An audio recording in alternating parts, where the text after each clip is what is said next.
కాకినాడ జిల్లాలో సామర్లకోటలో తల్లి కుమార్తెల హత్య కేసులో పోలీసులు డాగ్ స్క్వాడ్ సాయంతో ఘటనా స్థలిలో ఆధారాలు సేకరిస్తున్నారు. సీతారామ కాలనీలోని తల్లి కుమార్తెల్ని గుర్తు తెలియని వ్యక్తి కిరాతకంగా తలపై కొట్టి హత్య చేశారు. ప్రసాద్, మాధురి దంపతులు ఇద్దరి పిల్లలతో నివాసం ఉంటున్నారు.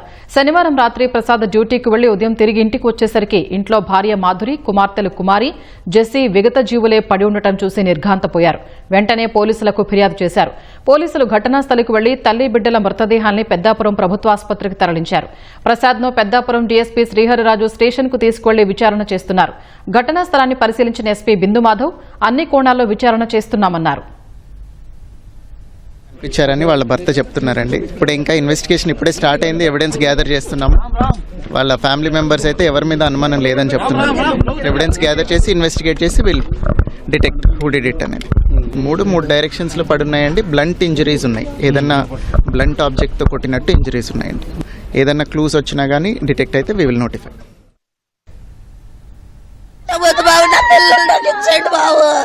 నాకు ముగ్గురు పిల్లలు, నా కూతురండి, నా మనవలు, నా కూతుర్లునండి.